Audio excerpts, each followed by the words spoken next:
I'm anxiety. I'm also of you. Who the heck are you? I'm Envy.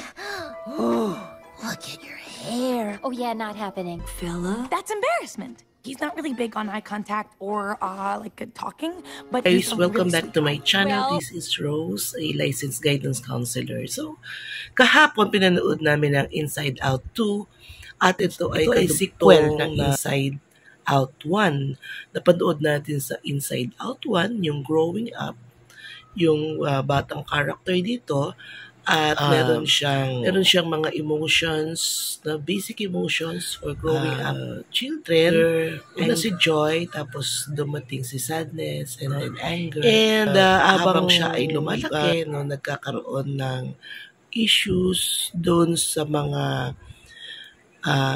emotions, no, sa katawan niya. And ang kwentong ito anyway is about new emotions na dumarating sa isang 13 years old na bata. 13 na si Riley dito. And ang naging pinaka-active na dumating na emotions sa kanya ay ang anxiety. Ano ba yung anxiety? It is a mental condition characterized by excessive apprehensiveness about real or perceived threat, typically leading to avoidance behaviors and often to physical symptoms such as increased heart rate. Anxiety ay isang or overthinking, no? Pinakita nila dito na overthinking, na takot siya na ma-disappoint niya ang kanyang mga magulang, takot siya na matalo siya sa game, takot siya na hindi siya matanggap ng kanyang friends or new friends. Kaya nga nandito sa edad na to na si Riley ay nasa point na mas mahalaga sa kanya ang mga peer, no? So malakas yung peer pressure sa kanya to the point na nagkaroon siya ng anxiety. And then of course, dumating din si embarrassment. Bilang teenager, no, napaka-importante sa mga bata na hindi sila... Sa edad na teenager, importante sa bata yung kanilang image, no? Doon kasi na bibuild yung kanilang image. So, importante na hindi na natin sila pinapahiya, no? Kasi defensive sila. Okay, so pinakita dito sa Inside Out 2 na si Riley ay naging defensive at naging sarcastic siya. No? So, instead of accepting yung mga karanasan niya before, na dati daw ay favorite na yung band na yan, pero dahil sa kailangan niyang maging in, no, sa kanyang bagong kaibigan, gusto niyang maging belong dun sa mga popular na group, na yung popular na group na yon ay hindi in sa kanila yung band na yon. So naging sarcastic siya. Ito naman ang ibig sabihin ng sarcasm. Ang sarcasm ay tumutukoy sa paggamit ng mga salita na nangangahulugang kabaligtaran na talagang gusto mong sabihin lalo na upang mapang-insulto ka. Okay, so napakaganda. Cartoon lang ito pero napakadaming lesson na makukuha natin, realization or aha moments about how to understand our emotions. So dito, nag-Jollibee, nagbida-bida si anxiety to the point na si Riley ay hindi na niya kaya, no? Kapag nagkakaroon kasi tayo ng anxiety, merong physiological effect tayong nararamdaman. So dito si Riley naramdaman niya yung kabog ng kanyang dibdib. Dahil sa gusto niyang sumikat, gusto niyang ma-accept dun sa bagong group niya sa sports, nag-overcompensate siya. Anong ibig sabihin ng overcompensation? Ito ang ibig sabihin ng overcompensation. Ayon sa Oxford Dictionary, overcompensation is take excessive measures in attempting to correct or make amends for an error, weaknesses, or problem. Example, he was overcompensating for years about the future. To the point na si Riley ay muntik nang na-breakdown. Okay?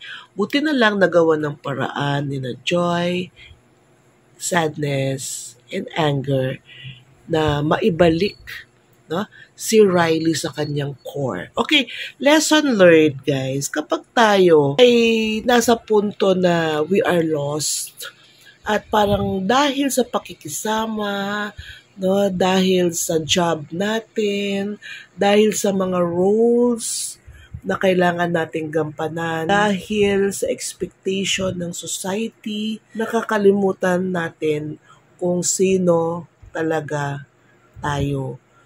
All we have to do, guys, is to reflect, pause, stop, and find your core.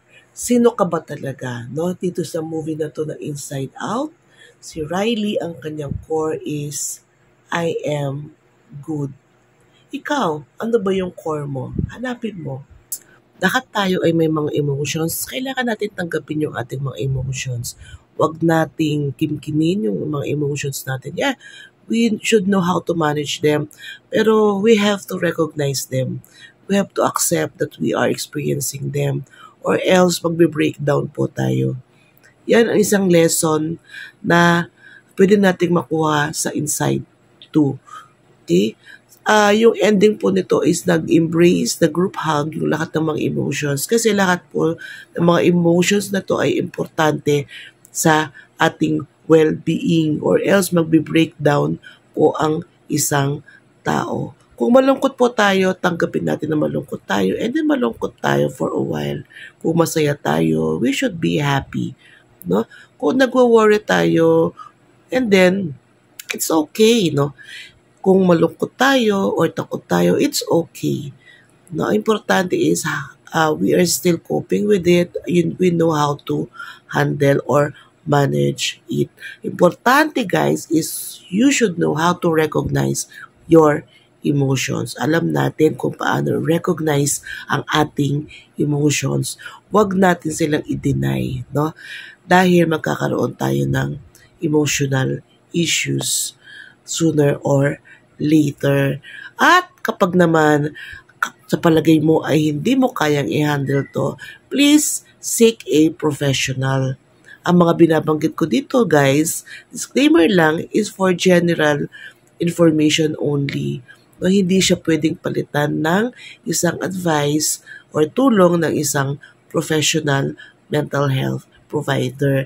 Please seek mental health provider kung sa tingin mo ay hindi mo na kayang i-handle ang iyong mga emotions at nakakasagabal na ito sa iyong pang-araw-araw na buhay or trabaho. So sana may natutunan kayo kahit konti lang sa aking sharing ngayon, sa aking aha moments sa Inside Out. Panoorin niyo po ito, napakagandang movie. Bye! Kami guys, mag-old na. Inside Out. Ito yung pila.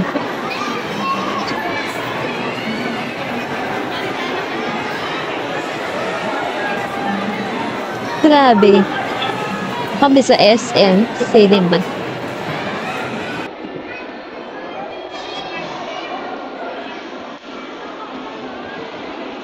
Si Bea. Nag-enjoy ka, Bea? You like it? Ang ganda rin si Mufasa, Bea. I want to watch it. Ang ganda ko, di mo. So, ano lang. Ay. Ayan, guys. Ang ganda ng pila. Ang grabe. Buti na lang nauna na kami ni Bea.